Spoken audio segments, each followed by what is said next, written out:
Hey everyone, Pugs here with two new reviews for y'all. Today I'm covering the Two Faces of Squidward and SpongeHenge. Well then, today we've got two episodes that are famous for two very different reasons. One is the origin of one of the most famous jokes slash memes in SpongeBob SquarePants history. The other is it popularly regarded as the weirdest, most bizarre episode in the show. What a pair of episodes we've got! As always, thank you all for watching and liking and commenting and all that fun stuff. And now, let's just get right into it. Starting things off today is, as I already said, one of the most famous episodes of the show, The Two Faces of Squidward. Well, the episode itself is not as famous as the specific plot element slash joke that is Handsome Squidward. You know, I've actually always found Handsome Squidward to be a meme at best, and because I haven't spoiled y'all in a while, that connects nicely with my opinions on this episode. Hey, at least the title card uses Technically Speaking, which is a track that I like a lot. Also, I think the name is funny.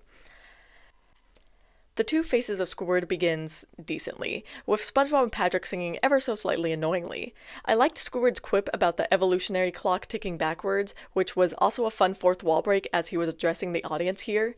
However, when Squidward gives another good quip to SpongeBob, we get an extremely pointless and dull interaction where Patrick quite literally explains Squidward's joke in the most boring manner possible.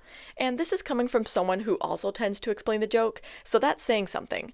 The effect of this on the scene is making it feel stilted and awkward, so basically not a great start. Frankly, Squidward is carrying this scene on his back because he's pretty good in this first minute. Thankfully, we move on to what we're all here for, which is Squidward's face being broken and him subsequently being taken to the hospital. The time we spend at the hospital before Squidward gets his bandages off is pretty good. I really like SpongeBob's dramatics, which is probably surprising to nobody. I just find hyperbolic melodrama to be funny. The actual scene of Squidward's bandages being removed is not that good though, I find myself well on the road to being annoyed as the doctor is by the constant interruptions. I do understand the attempt at comedy here though, it just doesn't work for me. At least the doctor is kind of funny in their reactions, but again, SpongeBob's interruptions are irritating, and they go well beyond the rule of three. It just feels like wasted time to me. Finally, Squidward's bandages are successfully removed, and we get the reveal that the surgery has made him look conventionally attractive. I mean, to me, Squidward looks disturbing, but to each their own.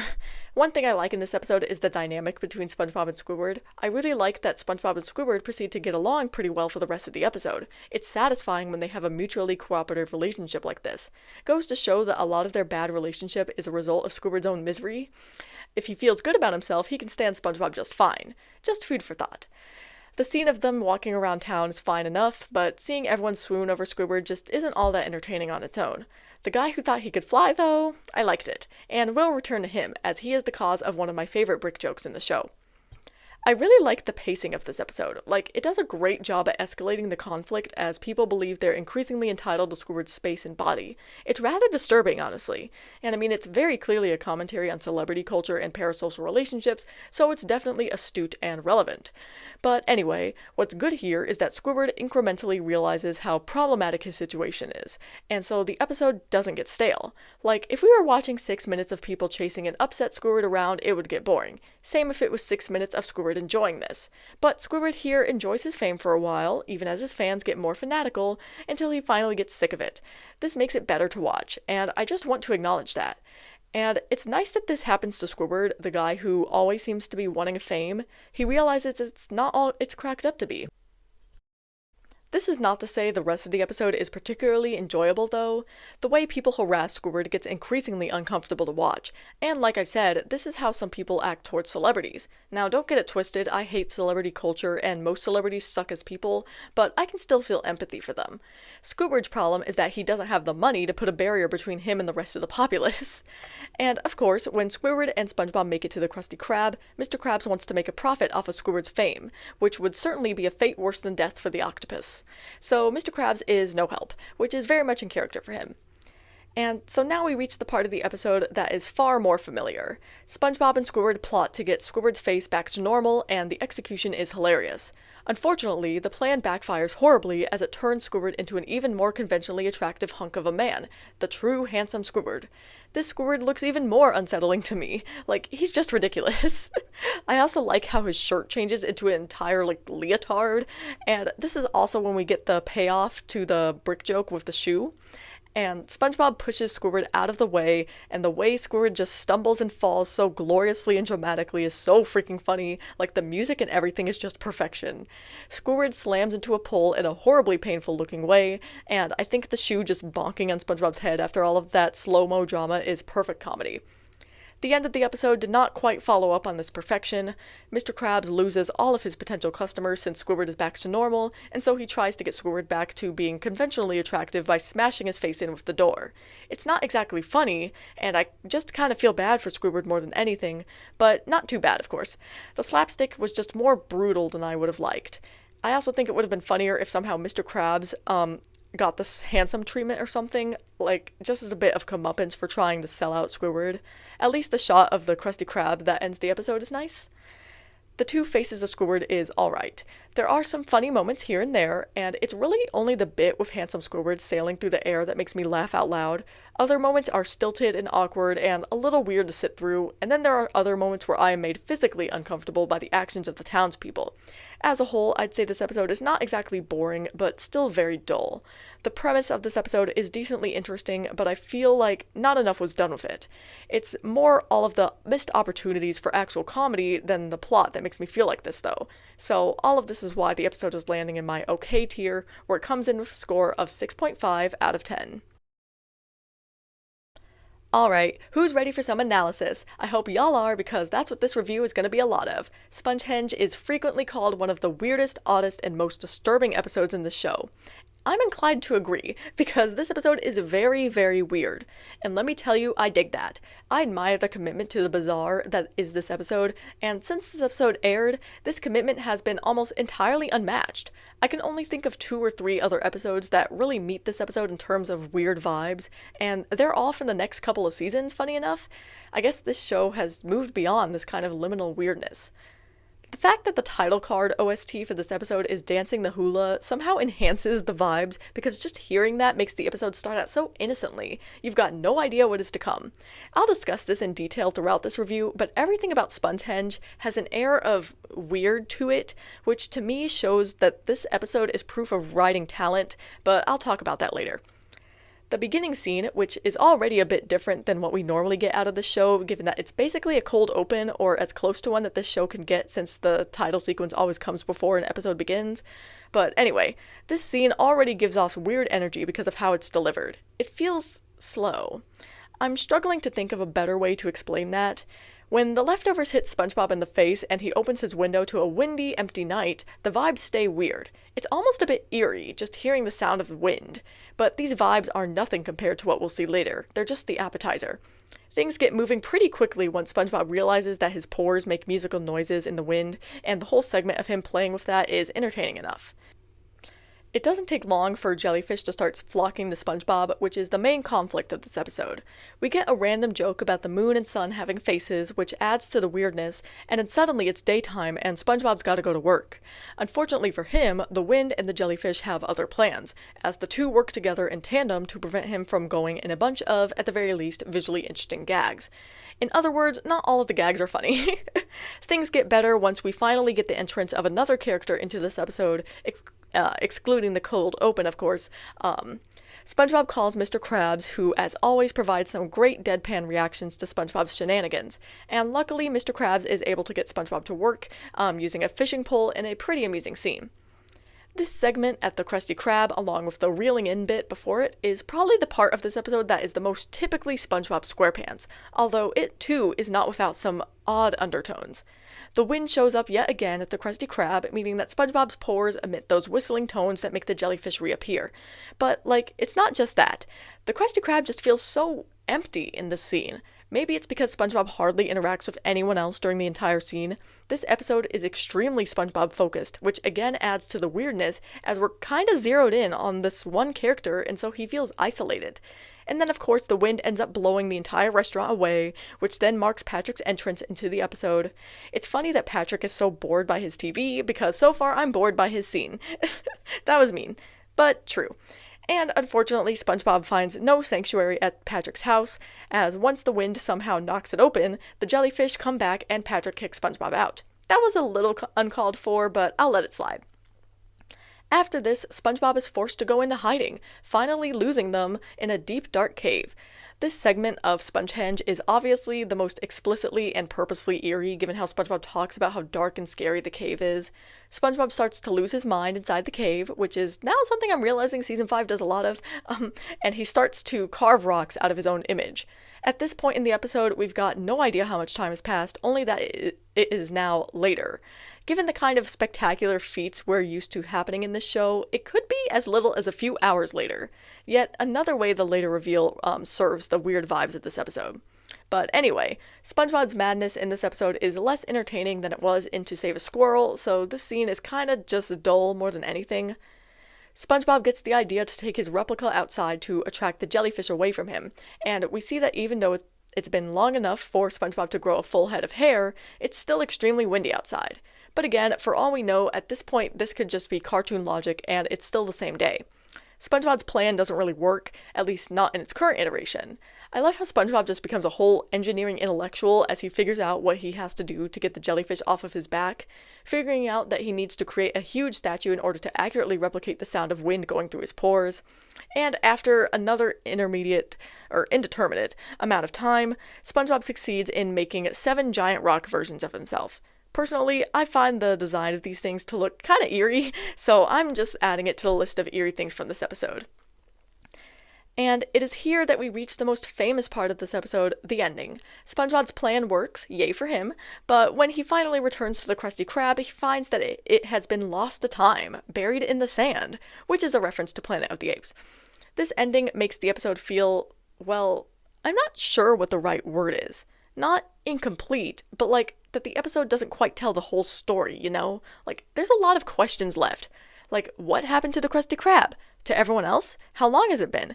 Why does the rest of Bikini Bottom seem to still be intact, other than for reveal reasons? Did they look for SpongeBob? Why is the wind still blowing? It's also kind of depressing for a SpongeBob SquarePants episode, depending on how long you interpret SpongeBob's absence to be, and what the Krusty Krab looking like this means for the rest of Bikini Bottom and our beloved characters. A lighthearted way of thinking of this ending is that this is just the wreckage of the Krusty Krab from earlier in the episode, so maybe not that much time has passed. Or I suppose you can still look at it in a bittersweet way, because this could be the wreckage from earlier, but the Krusty Krab either rebuilt itself elsewhere or never did. So there's many different ways you can take this ending. And that's not quite the end of SpongeHenge, as we've still got the coda, which makes the Stonehenge illusion clear as day, while also just adding yet another bizarre element to this episode with the 3,000 years later time card and the aliens. And if that wasn't enough, we get the on the surface cute, but in reality extremely unsettling ending of the pan into one of the statue's mouths and SpongeBob laughing. And that's it. Well, that was interesting. So, I promised y'all some analysis, and here it is. The utter weirdness of this episode is actually one of the greatest examples of brilliant writing this show has to offer, and I'm being almost entirely serious. Let me tell you why. Firstly, the extremely strong wind present in this episode is never truly addressed, nor is it resolved. Other than a weather report in the middle of the episode, the wind is hardly even mentioned as being extreme, and it just makes things slightly unsettling throughout the entire episode. Because the wind never gets any better or worse, we're left feeling this uneasy feeling of another shoe about to drop, like we're building up to something, an explanation for why it's so windy perhaps. But that metaphorical shoe never does. Not to mention that the ending of this episode implies that the wind just kept going on forever. And maybe this is my own bias speaking, but wind is also just a kind of weather phenomenon that you might associate with wide open areas, and so it being the principal plot driver of this episode lends itself to the empty liminal feeling here. But again, that might just be me. I don't like the wind, at least not strong gusts of it. It unnerves me.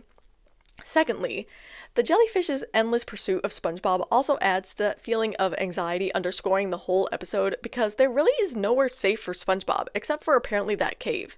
And the fact that even after months or years or however much time the jellyfish still pursue SpongeBob only exacerbates the anxiety. On a completely unrelated note, everyone should watch Nope, the 2023 movie from Jordan Peele.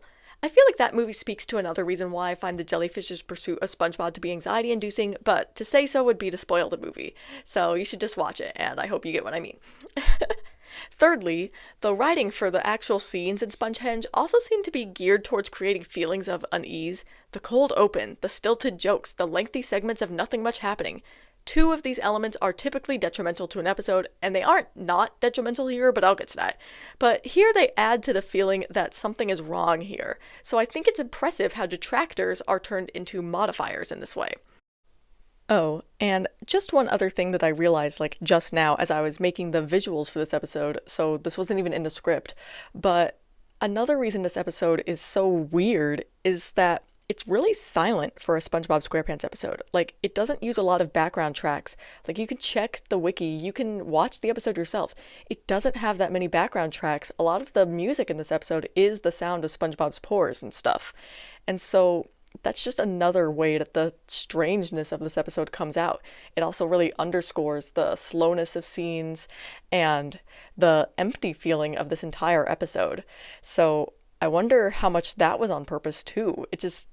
It's really amazing how many like elements there are in this episode that were just like slightly tweaked or made a little weird to really make this amazingly weird and strange product.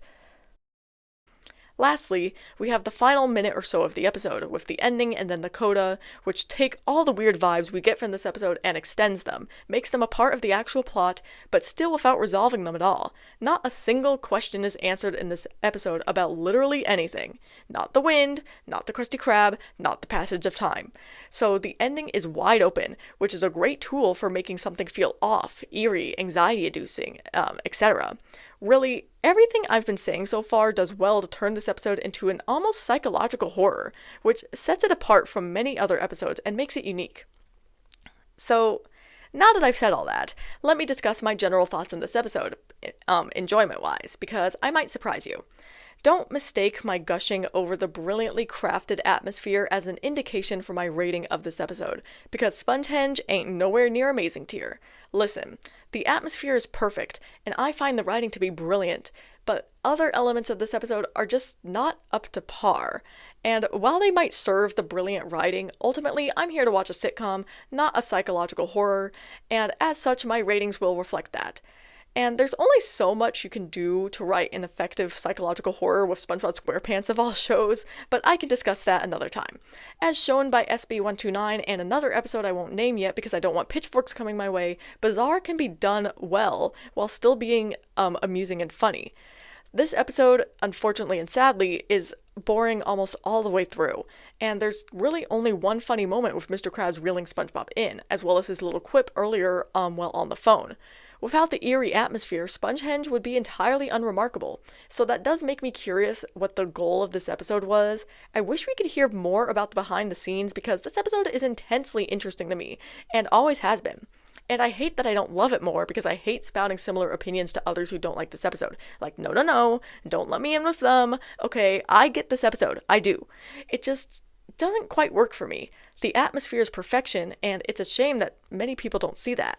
But the episode forgets that it also needs to tell a story. That is why I'm putting this episode in my okay tier, where it comes in with a score of 6.6 out of 10. As always, I'll be ending this video with some closing thoughts of mine. I considered moving some of the things I talked about in my SpongeHenge review to this closing thoughts section, but I mean, all of it was relevant to my thoughts on the episode, so there was no reason for me to move it. I just feel bad. I hate how unbalanced these two reviews are. The Two Faces of Squidward gets its time, but it also is very much overshadowed by SpongeHenge. Sorry, SpongeHenge just has so much more to talk about. I just find it funny that even though I have so much to say about it, it ended up in the okay tier. It really was hard to put it there because of the immaculate atmosphere, but the episode doesn't do anything with it. I'd say it almost feels incidental to the whole thing, but that's definitely not true. It was on purpose. It's just bizarre on so many levels. I really wish I could see into the headspace of the writers for that episode. I'm sure it would be fascinating.